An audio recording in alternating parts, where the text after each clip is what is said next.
Good morning student. આજે આપણે વાત કરવાની છે ચેપ્ટર નંબર 10 સદિશનું બીજગણિત.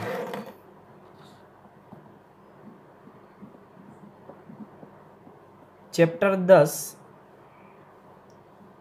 સદિશ બીજગણિત. બોર્ડની અંદર આ ચેપ્ટરમાંથી 8 માર્ક્સનું પૂછાય છે. એટલે આનો ગુણભાર છે 8 ગુણ. બ્લુપ્રિન્ટ મુજબ આ ચેપ્ટરમાંથી MCQ 6 અને 2 ગુણ એનો એક દાખલો પૂછાઈ શકે તેમ છે. એટલે કે કુલ 8 ગુણ. ચેપ્ટરનું નામ છે સદિશ બીજગણિત. સદિશ શબ્દ જોઈને જ આપણને ફિઝિક્સ રિલેટેડ વર્ડ યાદ આવી ગયો, સદિશ અને અદિશ. બીજગણિત જે આપણા મેથ્સ રિલેટેડ શબ્દ છે અને જે તમે ઓલરેડી પરિચિત છો. બંને શબ્દ આપણને અગાઉથી જાણ છે. હવે આપણે એક ઉદાહરણ દ્વારા સમજીએ. ફોર એક્ઝામ્પલ, હું અલગ અલગ ભૌતિક રાશિઓ જેવી કે લંબાઈ, દળ, બળ, સમય, વેગ, સ્થાનાંતર, પ્રવેગ, વેગમાન, આ જે અલગ અલગ ભૌતિક રાશિઓ છે એના પરથી એક ઉદાહરણ લઈ રહ્યો છું. હું એક ઉદાહરણ લઉં છું. ધારો કે એક વ્યક્તિની ઊંચાઈ આપણે મેળવવાની છે. ફોર એક્ઝામ્પલ, એક વ્યક્તિની ઊંચાઈ, આ છે એ વ્યક્તિ.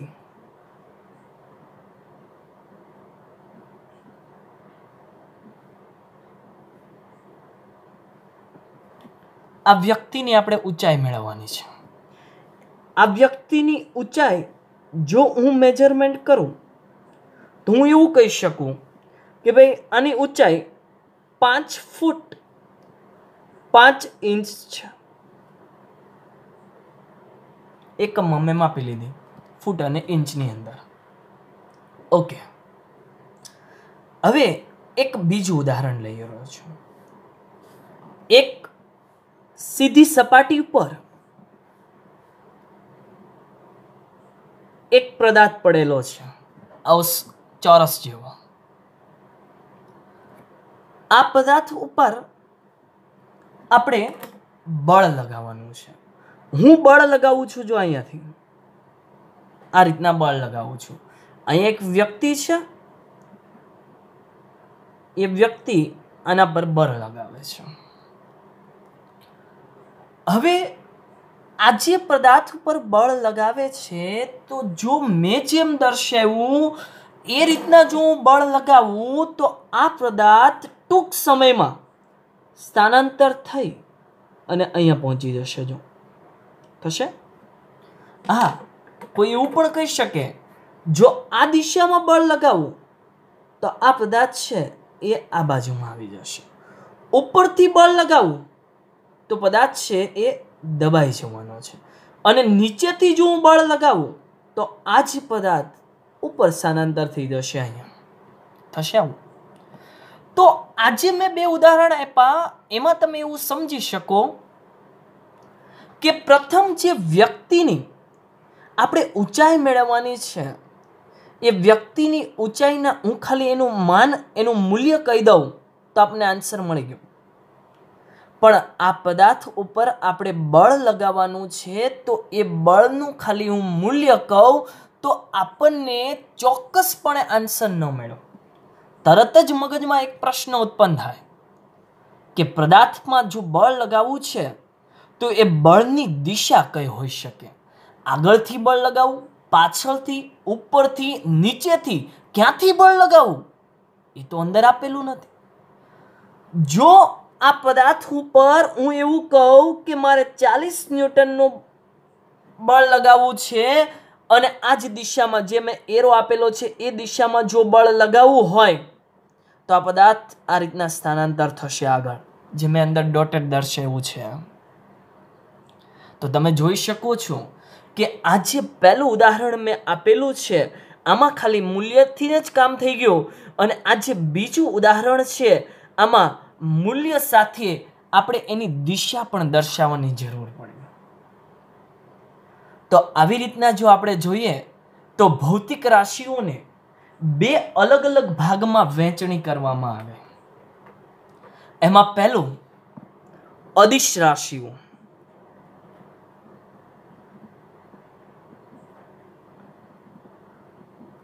અદિશ રાશિ.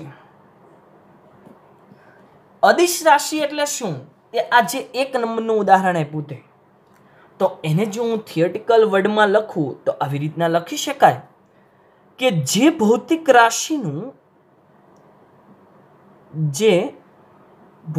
રાશિનું માપ એકમોની સંખ્યા સાથે દર્શાવવાથી તે સ્પષ્ટ થઈ જાય.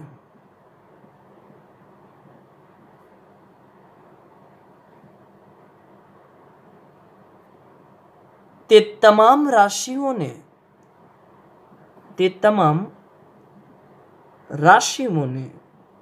શું કહેવાય? અદિશ રાશિઓ કહેવાય. વ્યક્તિની ઊંચાઈ છે એ આપણે માપન કરવું છે તો 5 ફૂટ 5 ઇંચ કહેવાય. હા, પછી એવો પ્રશ્ન ન પૂછાય કે સર ઊંચાઈ ઉપરથી માપું, નીચેથી માપું, ગમે ત્યાંથી માપો, ઊંચાઈ તો એક સરખી જ રહેવાની છે. એટલે આ લંબાઈ જે આપણે કરી એ કેવી રાશિ થઈ? અદિશ રાશિ થઈ. તો હું તમને જો આવા બીજા ઉદાહરણ આપું અલગ અલગ, તો દાખલા તરીકે આના અલગ અલગ ઉદાહરણ આપણે આપીએ. પહેલું તો લંબાઈ, જે મેં તમને ઉદાહરણ સાથે સમજાવ્યું. બીજું છે દળ, એટલે એનું વજનને કોઈ દિશા ન દર્શાવવી પડે આપણે. ત્રીજું સમયને દિશા ન દર્શાવાય કે ઉપરની દિશામાં સમય, નીચેની દિશામાં સમય એવું ન દર્શાવાય. ત્રીજું અંતર, બે બિંદુ વચ્ચેનું અંતર, એને દિશાની જરૂર નથી. ઝડપ, દિશાની જરૂર નથી.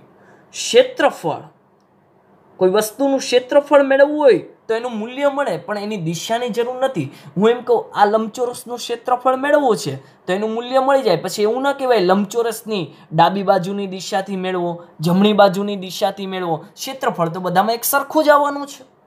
આવી જ રીતના ક્ષેત્રફળ રિલેટેડ જોઉં તો ઘનફળ, તાપમાન, આજનું તાપમાન 40°C છે તો એના દિશા ન હોય કે ઉત્તર દિશામાં 40°C છે એવું ન કહી શકાય. તાપમાનની કોઈ દિશા હોતી નથી. કાર્ય, આપણે જે કાર્ય કરીએ છીએ, આપણે જે નાણું, આપણે જે પૈસા વાપરીએ છીએ એ પણ અદિશ જ છે. બીજું જોઈએ તો વીજળીનું દબાણ,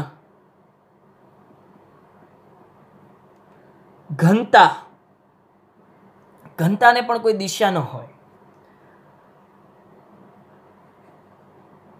વીજળીની પ્રતિરોધક શક્તિ, એને દિશા ન હોય, એની આસપાસ હોય જ. આવા તો ઘણા બધા વ્યવહારમાં આપણે ઉદાહરણ જોઈ શકીએ છીએ. આપણે આપણા અભ્યાસ મુજબ મેં તમને અમુક ઉદાહરણ આપી દીધા. હવે ભૌતિક રાશિનો બીજો પ્રકાર જો આપણે જોઈએ તો તે પ્રકાર છે સદિશ રાશિ, જે આપણા ચેપ્ટરના નામ છે એનો પહેલો શબ્દ સદિશ. જે મેં તમને બીજું ઉદાહરણ આપેલું છે એ સદિશ રિલેટેડ છે. આ અદિશ અને આ ઉદાહરણ છે એ સદિશ રિલેટેડ છે. તો સદિશની જો આપણે વ્યાખ્યા લખવી હોય તો આવું લખી શકાય કે જે ભૌતિક રાશિનું દર્શાવવા તેના માપના એકમોની સંખ્યા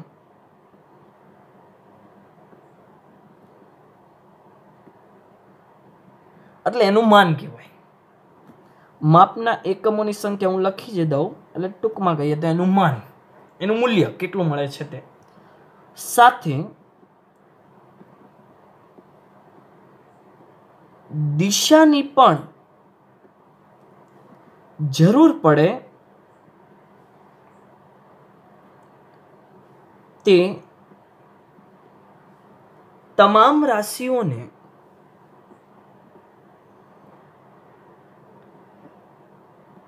શું કહેવાય? સદિશ રાશિઓ કહેવાય. દાખલા તરીકે જો આનું પણ એક ઉદાહરણ આપી દઉં. આ જે 2 નંબરનું ઉદાહરણ છે આ સદિશ રાશિ છે, આ અદિશ અને આ સદિશ છે. એક ઉદાહરણ તો એ જ આપી દઉં પહેલું કે ભાઈ બળ લગાવવું હોય તો કઈ દિશામાં લગાવવું એ તમારે ચોખવટ કરવી પડે. આવી જ રીતના જોઈએ તો વેગ, સ્થાનાંતર, વેગ પરથી જોઈએ તો પ્રવેગ, વજન, વેગમાન,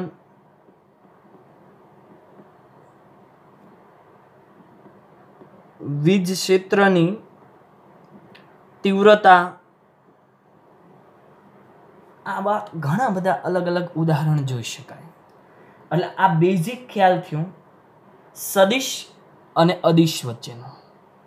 હવે આપણે ટેક્સ્ટબુક રિલેટેડ હું તમને 2-3 ઉદાહરણ બંનેના મિક્સ આપું છું અને આપણે સમજીએ કે જેમાં એકમ સાથે આપણે લખીએ છીએ. આના બંનેને રિલેટેડ ઉદાહરણ આપું છું.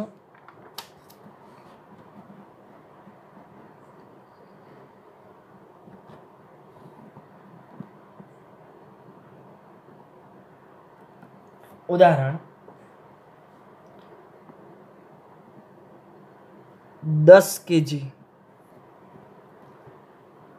10 kg એટલે દળ છે, માસ, કોઈ પદાર્થનું દળ કેટલું છે? 10 કિલોગ્રામ. એટલે આગળ જે મેં ઉદાહરણ આપ્યું એના રિલેટેડ જોઈએ તો આ કઈ રાશિ કહેવાય? કે ભાઈ અદિશ. આમાં દિશાની જરૂર નથી. હું એવું કહું છું કે એક વ્યક્તિ 2 કિલોમીટર દક્ષિણથી પશ્ચિમ તરફ સ્થાનાંતર કરે છે. જો 2 કિલોમીટર દિશા સ્પષ્ટ કીધું એને, દક્ષિણ દિશાથી લઈને પશ્ચિમ દિશા સુધી, તો દિશા અને માન બંનેની જરૂર પડી તો આને કહેવાશે સદિશ રાશિ કહેવાશે. નેક્સ્ટ ઉદાહરણ આપું. આજનું તાપમાન 40°C છે. તાપમાન દિશાની જરૂર નથી, આને કહેવાય અદિશ રાશિ. હું એવું કહું પાવર રિલેટેડ 40 વોટ એનો એકમ, 40 વોટ આ પણ અદિશ રાશિ છે. આને દર્શાવવા પણ એની દિશાની જરૂર ન પડે. નેક્સ્ટ વીજભાર રિલેટેડ જે મેં ઉદાહરણ આપ્યું એમ કહું 10⁻⁻⁹ કુલમ. કુલમને જો તમે એકમમાં કન્વર્ટ કરો તો આ પણ કઈ રાશિ બનવાની છે? અદિશ રાશિ બનવાની છે. જો હવે હું આવું એક ઉદાહરણ આપું છું 20 મીટર પર સેકન્ડ. 20 મીટર પર સેકન્ડ. તમે જોઈ શકો છો વિદ્યાર્થી મિત્રો કે જો આવી રીતના ખાલી લખેલું હોય તો આને સ્પેસિફાય કરવું ડિફિકલ્ટ છે. શું કામ? કેમ કે 20 મીટર પર સેકન્ડ એટલે ઝડપ બની ગયું. તો આને ઝડપ જો કહેતા હોય આપણે તો તે કઈ રાશિ છે? અદિશ રાશિ છે. હું એવું કહું કે 20 મીટર પર સેકન્ડ ઉત્તર તરફ એની દિશા આપી દઉં. આ જ એકમ દિશા આપી દીધી ઉત્તર તરફ એટલે આ બની ગયો આપણી પાસે વેગ અને આને આપણે કહેશું સદિશ રાશિ. શું કહેશું? સદિશ રાશિ. જો આવું જો ઉદાહરણ હોય તો આ તો આપણને ખ્યાલ જ છે ભાઈ 20 મીટર પ્રતિ સેકન્ડ સ્ક્વેર આ હોય તો આપણે સરળતાથી ઓળખી શકીએ કે ભાઈ આ સદિશ જ હોય. 100% ફાઇનલ છે. કહી શકાય. એટલે આ બેઝિક ખ્યાલ થયો સદિશ અને અદિશ વચ્ચેનો. આ હું તમને એટલા માટે જણાવી રહ્યો છું કે આપણું જે પ્રથમ સ્વાધ્યાય છે જેમાં આવા બધા ઉદાહરણ આપણે ઓળખવાના છે અને જે વિદ્યાર્થીને 100 આઉટ ઓફ 100 માર્ક્સ લાવવા હોય તો 1 માર્ક્સના MCQની અંદર જો આવું વર્ગીકરણ પૂછાય તો એને ખાસ આવડવું જોઈએ. એટલા માટે હું તમને આવું ડીપમાં સમજાવી રહ્યો છું. એટલે આવું ખાસ તમે ધ્યાન રાખશો. નેક્સ્ટ આગળ જોઈએ તો હું તમને બીજું એક સમજાવું. દિશાયુક્ત રેખા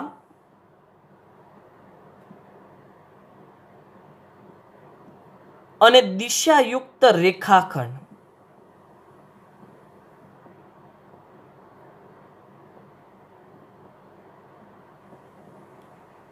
દિશાયુક્ત રેખા અને દિશાયુક્ત રેખાખંડ.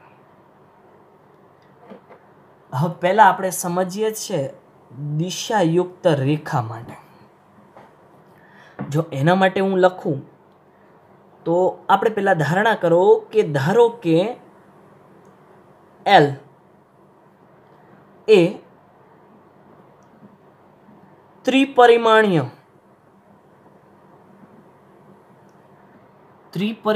જે શબ્દ આવ્યો છે એને ખાસ જોઈએ. આપણે બે વસ્તુમાં ભણવાનું થાય, એક દ્વિપરિમાણીય અને એક ત્રિપરિમાણીય. બધા જ વિદ્યાર્થી મિત્રોને ખ્યાલ જ હશે જે આપણે 11th તમને ભણાવેલું છે, છતાં પણ હું તમને એક વખત યાદ અપાવું તો અહીંયા જો ઉપર હાસ્યમાં હું લખું છું દ્વિપરિમાણીય સમતલ હોય, અવકાશ હોય એને આપણે r² વડે દર્શાવે. દ્વિપરિમાણીય એટલે 2 ડાયમેન્શન, એમાં બે ચલ હોય x અને y રિલેટેડ. અને જો દર્શાવીએ તો આપણે આવી રીતના લખતા હતા, આ x અક્ષ અને આ y અક્ષ લખતા હતા. ક્લિયર? અને ત્રિપરિમાણીય એટલે 3 ડાયમેન્શન 3D, એમાં 3 ચલ 3 અક્ષ રિલેટેડ કામ કરવાનું હોય, x, y અને z. આપણા ચેપ્ટરની અંદર બધાની અંદર હું આવી રીતના દર્શાવીશ એના અક્ષ, અને હું x નામ આપીશ અને y અને z. અને આ ખાસ તમે ધ્યાન રાખશો. અહીંયા શબ્દ લખ્યો છે મેં ત્રિપરિમાણીય. અવકાશ કે સમતલની કોઈ રેખા છે, તેની દિશાને, તેને જો દિશા દર્શાવી હોય તો તેની દિશાને તીરની નિશાની વડે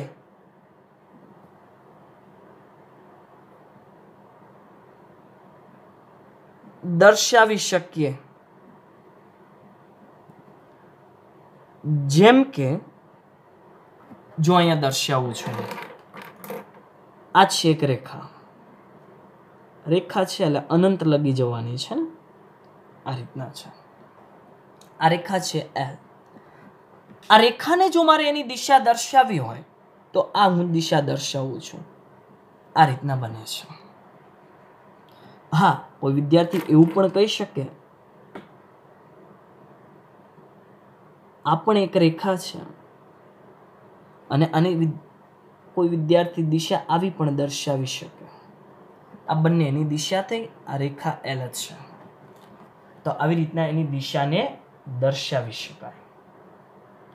આ જે મેં દર્શાવ્યું એ દિશાયુક્ત રેખા હતી. એને હવે દિશા આપી દીધી, કઈથી કઈ બાજુ આપણે જવાનું છે તે.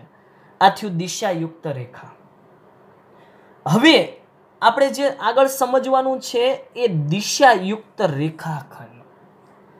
રેખાખંડ આપણે આગળના કેટલા બધા ધોરણથી ભણતા આવ્યા છીએ, પણ દિશાયુક્ત રેખાખંડ એટલે એના નામ પરથી જો તમને ખ્યાલ આવે તો રેખાખંડને મારે કોઈ દિશા આપવાની થશે, એ ફાઇનલ છે. ક્લિયર? તો એના માટે જો હું લખું તો એના માટે આપણે લખીએ, જો રેખા L એટલે ઉપરની જ રેખા, જો રેખા L ને રેખાખંડ AB, કેમ કે રેખાખંડ જો બનવું હોય તો બે બિંદુને ફિક્સ કરી દેવા પડે. રેખાખંડ AB સુધી જ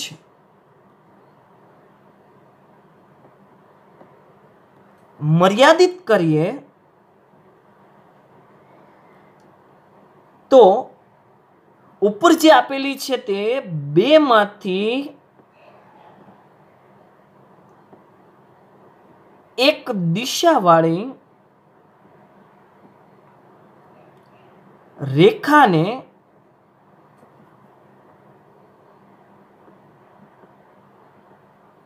એવી રીતે માન સૂચવવામાં આવે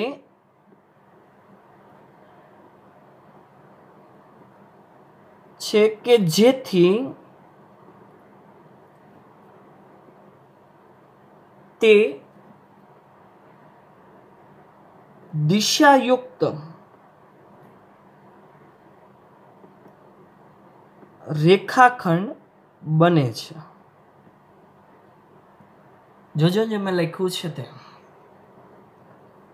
ઉપરની જે રેખા છે એને જો મારે રેખાખંડ બનાવવો હોય તો બે બિંદુ ફિક્સ લેવા પડે અને એનું માન એટલે રેખાખંડની કોઈ લંબાઈ હોય 3 સેન્ટીમીટર 2 સેન્ટીમીટર એ એનું માન છે.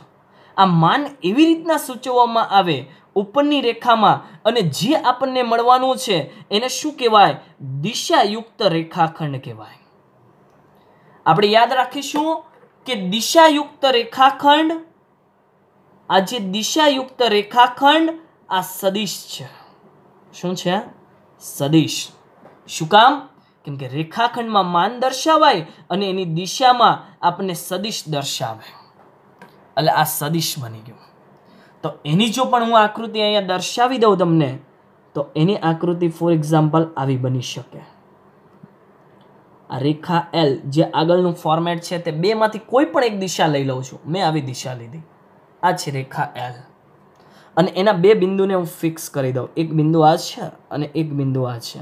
આને આપણે A નામ આપી દઉં, આને હું B નામ આપી દઉં છું. તમે જોઈ શકો છો કે આ જે ભાગ મેળો, આને જો હું ડાર્ક કરી દઉં છું વચ્ચે, આને કહેશું આપણે દિશાયુક્ત રેખાખંડ. તમે જુઓ તો દિશા એવી રીતના છે કે A તરફથી B બાજુ જાય છે. જોઈ શકો ને એરો કઈ બાજુ છે. ટૂંકમાં જો આને કહું તો હું નામ આપી દઉં, ચાલો A12. આવી રીતના પણ દર્શાવી શકું સદિશને. A12 આપણે નામ આપી દીધું.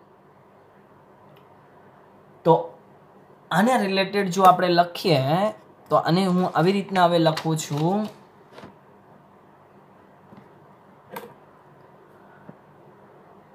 ટૂંકમાં જો હું લખું મારા શબ્દમાં તો દિશાયુક્ત રેખાખંડ એટલે તમે શું સમજ્યા કે ભાઈ રેખાખંડ તો દર્શાવવાનો જ, પણ એની સાથે એક્સ્ટ્રા એને દિશા પણ દર્શાવવી પડે. રેખાખંડ પ્લસ દિશા કહેવાય એવું. આ રેખાખંડ દિશાયુક્ત રેખાખંડને જો સંકેતમાં દર્શાવવું હોય તો A અને B, આ રેખાખંડ દિશા કઈ બાજુ?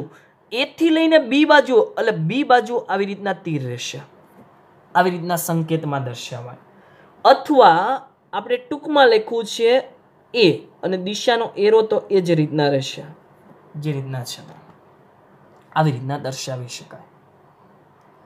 હવે જે A અને બિંદુ છે એને પણ જો અલગ નિરૂપણ કરવું હોય તો એને અહીંયા આપણે એવું કહી શકાય કે જ્યાં A જ વાળું જે બિંદુ છે રેખાખંડનું, એને આપણે કહેવાય પ્રારંભ બિંદુ. પ્રારંભ બિંદુ કે જ્યાંથી રેખાખંડની શરૂઆત થઈ છે. અને બી જે બિંદુ છે આને આપણે કહીશું અંતિમ બિંદુ અથવા તો અંત્ય બિંદુ કે જ્યાં રેખાખંડનો અંત થવાનો છે. આ અંતિમ બિંદુ રહેશે. ક્લિયર? આવી જ રીતે તમે આવી રીતના પણ દર્શાવી શકો. બી એ બાર અથવા ટૂંકમાં જો આને નામ આપી દઉં તો બી બાર આપણે આપી દઉં. ફોર એક્ઝામ્પલ બી બાર. તમને હું આકૃતિમાં બતાવું છું તમને. તો આ જે બી એ છે અને એને જો દર્શાવીએ છીએ તો એરો કોના તરફ છે? એ તરફ. અને શરૂઆત એટલે જ્યાં અહીંયા બિંદુ છે તો ત્યાંથી શરૂઆત થઈ એ બાજુ જાય છે. તો જ્યાં અહીંયા શું બને? બી તમારું પ્રારંભ બિંદુ બનવાનું છે. બી છે આપણું પ્રારંભ બિંદુ છે અને એ શું બનશે?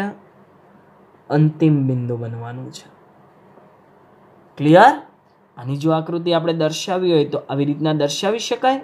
આગળ જે મેં દર્શાવી હતી એ જ રીતના આપણે બી થી શરૂઆત કરવાની છે. કોઈ વિદ્યાર્થી બી અહીંયા લખીએ અને એ અહીંયા લખીએ તો દિશા તો આના પરથી, અને આપણે ટૂંકમાં નામ આપવાનું છે બી બાર. એટલે હું આવી રીતના આપું છું. બી થી લઈને એ તરફ એટલે એ બાજુ દિશા એટલે એરો એ તરફ રહેશે. આ એને દિશા કહેવાય. ટૂંકમાં આપણે એને આવી રીતના દર્શાવી શકીએ સદિશને. ક્લિયર? એટલે દિશાયુક્ત રેખા અને દિશાયુક્ત રેખાખંડ આ તમને ક્લિયર થઈ ગયું છે હવે. ઓકે, નેક્સ્ટ હવે હું તમને બતાવી રહ્યો છું કે આ જે સદિશ રાશિઓ છે એનું ભૌમિતિક નિરૂપણ કઈ રીતના કરવું, એનો સ્થાન સદિશ કઈ રીતના મેળવવું. તો નેક્સ્ટ ટોપિક આપણો રહેશે સદિશ રાશિનું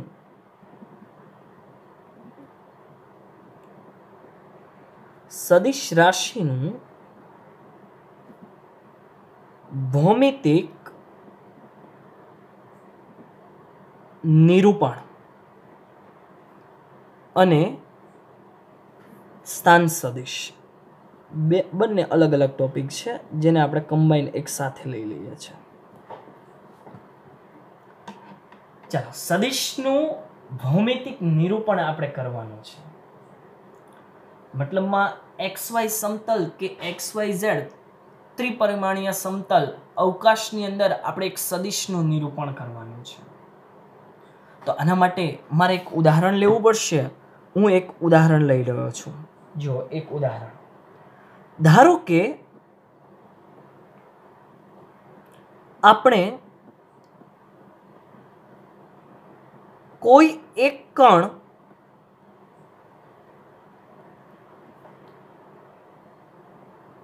પૂર્વ સાથે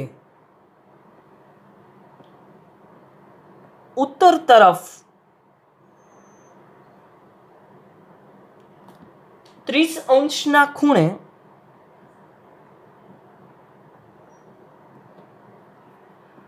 દસ સેન્ટીમીટર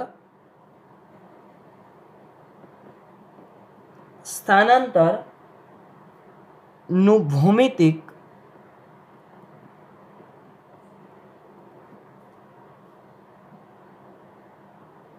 નિરૂપણ કરીએ તો જોજો ખાસ આવું ઉદાહરણ મેં તમને આગળ આપી દીધું. એક કણ છે આ 10 સેન્ટીમીટરનું સ્થાનાંતર કરે છે એટલે આ એનું માન થયું. 10 સેન્ટીમીટર એનું માન છે કણનું. કઈ દિશામાં? પૂર્વ સાથે ઉત્તર તરફ 30 નો ખૂણો બનાવે. પહેલા તો દિશા ઓળખતા આવડવી જોઈએ ને. ઉત્તર દક્ષિણ કઈ કહેવાય, પૂર્વ પશ્ચિમ કઈ કહેવાય. તો પહેલા 4 દિશા ઓળખીએ. 8 નહીં, પહેલા સિમ્પલ 4 દિશા. નૈઋત્ય અને એ બધી પછી જોઈશું આપણે. હું દર્શાવું છું અહીંયા જો એક દ્વિપરિમાણીય ચલ દર્શાવી દઉં.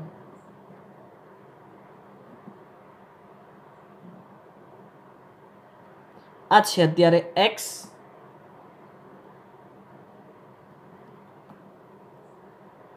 આ છે વાય. આવી સોરી ત્રિપરિમાણીય દર્શાવી દઈએ. ચાલો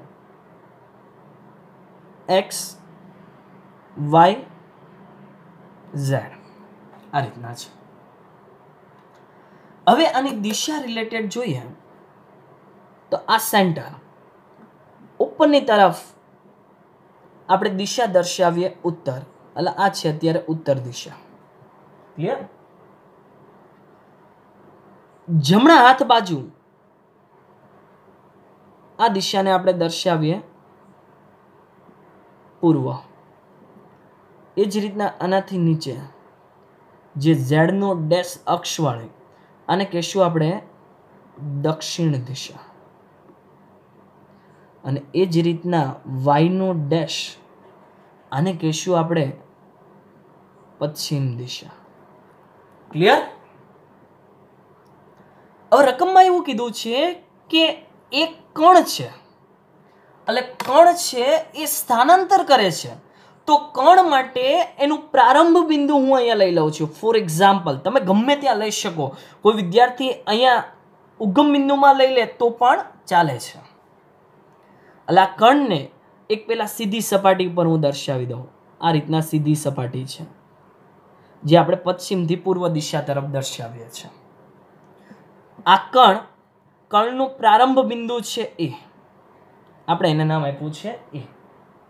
હવે એના યામ જો હું લખવા હોય તો ત્રિપરિમાણીય લખી દઉં x1 y1 z1. આ રીતના તમે દ્વિપરિમાણમાં પણ લઈ શકો, એવું જરૂરી નથી. દ્વિપરિમાણમાં લ્યો તો x અને y જ લેવાનું રહે.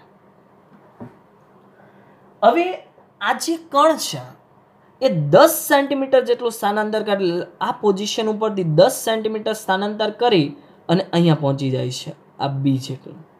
અને બી ને આપણે યામ આપી દઈએ x2 y2 અને z2. ક્લિયર? આ થયું પશ્ચિમ પૂર્વ દિશામાં 10 સેન્ટીમીટર જેટલું સ્થાનાંતર કર્યું એણે. 10 સેન્ટીમીટર. રકમમાં તો એવું કીધું કે પૂર્વ સાથે, એટલે આ કણ પૂર્વ સાથે ઉત્તર તરફ, એટલે ઉત્તર ઉપર છે કેટલાના 30 ના ખૂણે. એટલે જોજો આ પ્રારંભ બિંદુ એ જ, આનું માનનું મૂલ્ય પણ એક જ. દિશા બદલાઈ ગઈ. દિશા કઈ થઈ ગઈ? ઉપરની દિશા. આ વચ્ચેનો ખૂણો કેટલો? 30 અંશ. એ અને આ બિંદુ જાય છે અહીંયા બી આગળ, અને બી નો ડેશ નામ આપી દઈએ. એટલે એ બી થયું. એ બી એ આપણને જે માગેલો છે તે નિરૂપણ છે. સદિશ એ બી, એ થી લઈને બી તરફ તમારે દિશા દર્શાવવાની છે. ક્લિયર? કઈ રીતના કરી શકાય તે ચાલો હું લખ્યું છે અને ટૂંકમાં જો હું તમને દર્શાવી દઉં નીચે મેં શું લખ્યું તે તો તમને યાદ રહેશે. અહીં એ થી બી એ આપેલ સદિશનું ભૌમિતિક નિરૂપણ છે.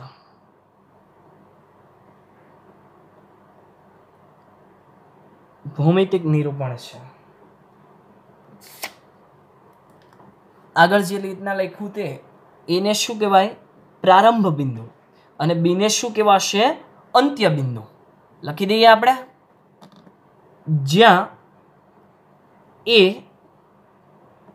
પ્રારંભ બિંદુ અને બી અંતિમ બિંદુ અથવા અંત્ય બિંદુ છે. નેક્સ્ટ આગળ હવે જો બીજું એક શીખવાડું છું તમને કે કોઈ પણ સદિશના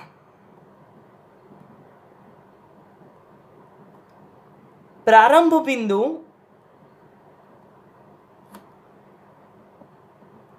અને અંતિમ બિંદુ અને વચ્ચેનું જો અંતર મેળવવા આવે, વચ્ચેના અંતરને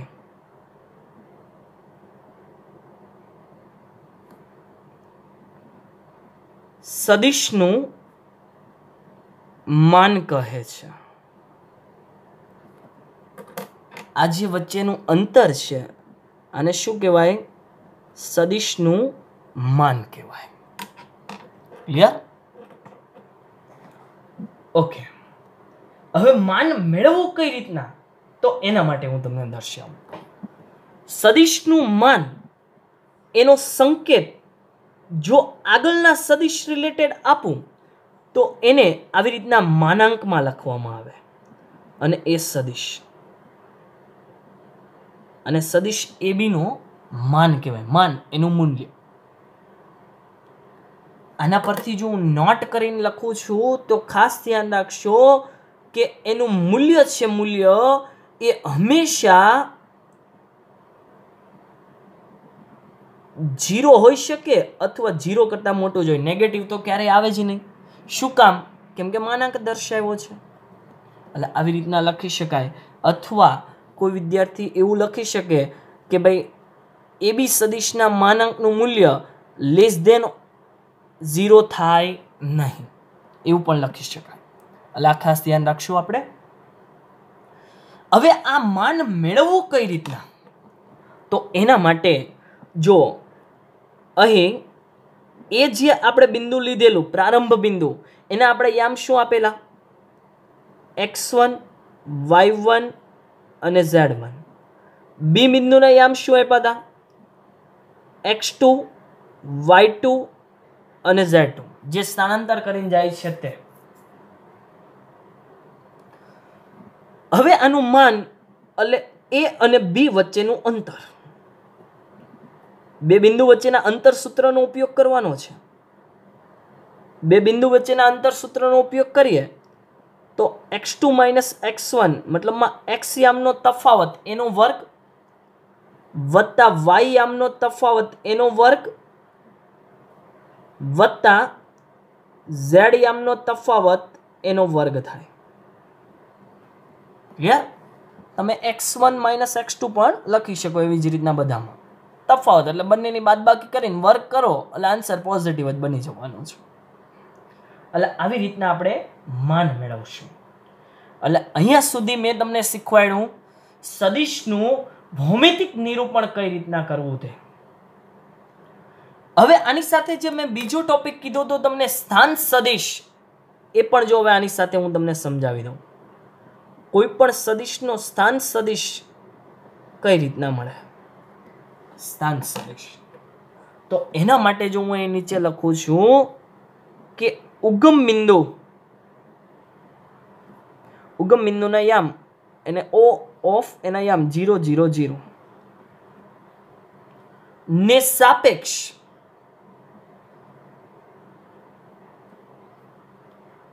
જેના યામ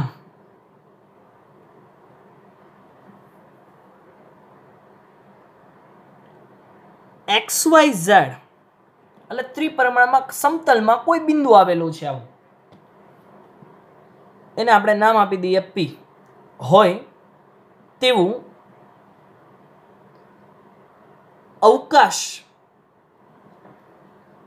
અવકાશનું એક બિંદુ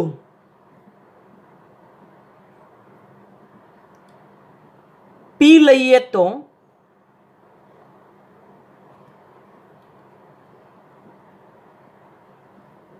પ્રારંભ બિંદુ O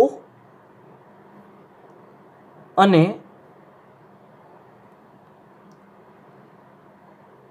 અંતિમ બિંદુ પ્રારંભ બિંદુ O અને અંતિમ બિંદુ P નું સ્થાન સદિશ. પ્રારંભ અને અંતિમ આવી ગયું એટલે તમને દર્શાવતા આવડે છે. સ્થાન સદિશ OP, O પ્રારંભ અને P અંતિમ ને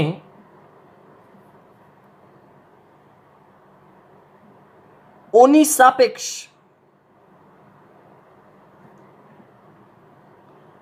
બિંદુ P નો સ્થાન સદિશ કહે છે.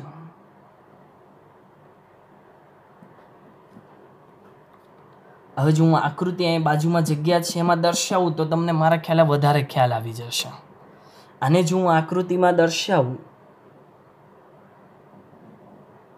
આગળ આપણે દર્શાવીએ છીએ એ રીતના ત્રિપરિમાણીય પેલા અક્ષ દર્શાવી દઈએ. એક્સ, વાય, ઝેડ આ છે ઉગમ બિંદુ. એના યામ 0, 0, 0 ને સાપેક્ષ જેના યામ એક્સ, વાય, ઝેડ એટલે એક્સ, વાય અને ઝેડ સમતલમાં આવેલું, અવકાશમાં આવેલું કોઈ પણ બિંદુ, એ બિંદુને આપણે પી નામ આપીએ છીએ. એક્સ, વાય, ઝેડ આ બિંદુ. તો પ્રારંભ બિંદુ ઓ અને અંતિમ બિંદુ પી. એટલે અહીંયાથી જો સદિશ દર્શાવીએ તો આ રેખાખંડ બનો અને એને દિશા આપી દઉં એટલે ઓ થી પી ને શું કહેવાય? એનો સ્થાન સદિશ કહેવાય. ટૂંકમાં જો હું કહું તો ઉગમ બિંદુની સાપેક્ષમાં બીજું કોઈ બિંદુ લઈને સદિશ દર્શાવીએ એ બધાને એના સ્થાન સદિશ કહેવાય. ક્લિયર? અને જો આપણે સંકેતમાં અલગ અલગ દર્શાવવું હોય તો સદિશને હવે આપણે આવી રીતના સંકેતમાં દર્શાવી શકીએ. તો એના માટે હું લખી દઉં, તેને સંકેતમાં એ આવી રીતના દિશા દર્શાવીશું. આવા અલગ અલગ સંકેત, અથવા કોઈ વિદ્યાર્થી આવી દિશા દર્શાવતા ભૂલી જાય અને એની ઉપર આવી એક લાઈન કરી દે તો પણ એને આપણે સદિશ જ કહીએ છીએ. ખાલી એ લખો તો અદિશ ઘટક કહેવાય. એની ઉપર તમે બાર કર્યો, એ બાર એટલે એ સદિશ, બાર એટલે એની દિશા પણ દર્શાવે. તો આવા જે અલગ અલગ આપણે સંકેત છે એ દર્શાવી શકાય વગેરે વડે દર્શાવવામાં આવે છે. ચાલો હવે હું તમને એવું કહું કે આ સ્થાન સદિશનું માન મેળવો તો તમને આવડે કે નહીં? આવે સ્થાન સદિશનું માન, સ્થાન સદિશ એટલે ઓપી, એનું માન તો ઓપી આપણો સદિશ અને એને આવી રીતના માનાંકમાં દર્શાવી દઈશું. આ જે સ્થાન સદિશ હોય એને તમે આર વડે પણ દર્શાવી શકો આવી રીતના. તો આને માનાંકની અંદર આર અને મેં દિશા દર્શાવી દીધી, અથવા કોઈ વિદ્યાર્થી ખાલી આર લખે તો પણ ચાલે. આર એટલે એનું મૂલ્ય જ દર્શાવવાનું છે આપણે, એમાં કોઈ દિશાની હવે જરૂર નથી કેમ કે એનું માન, એનું મૂલ્ય મેળવીએ છે. તો આ કઈ રીતના મળે? ઉપરના સૂત્ર મુજબ આ બંનેના યામનો તફાવત એનો વર્ગ કરશો, મતલબમાં અંતરસૂત્ર ઓ અને પી વચ્ચેનું અંતરસૂત્ર. તો આના પરથી જો હવે હું ટૂંકમાં લખું તો આ તો ઉગમ બિંદુ જ છે એટલે આપણી પાસે અહીંયા રહેશે x² + y² + z². શું? એટલે આવા અલગ અલગ બધા સદિશો એના સંકેત વડે દર્શાવી શકાય. આ એનું માનનું મૂલ્ય છે. જો હું તમને ઉદાહરણ એક બીજું પણ એક આપી દઉં, આ જે મેં સંકેત દર્શાવ્યા છે એના રિલેટેડ જો ઉદાહરણ આપું તો એનું ઉદાહરણ આની અંદર જ લખી દઈએ. ચાલો, અને R12 અથવા A12 નામ આપો. કોઈ વિદ્યાર્થી એવું કરે, અહીંથી દર્શાવે, અહીંયા B લગી અને આપણે B12 નામ આપશું. કોઈ વિદ્યાર્થી એવું કે ઉગમ બિંદુથી આ બિંદુને C નામ આપે અને આપણે C12 નામ આપી શકીએ. આવી રીતના અલગ અલગ દર્શાવી શકો તમે, જેના સંકેતમાં આપણે દર્શાવ્યું છે. ક્લિયર? આ થયું સદિશનો સ્થાન સદિશ કઈ રીતના મેળવાય તે.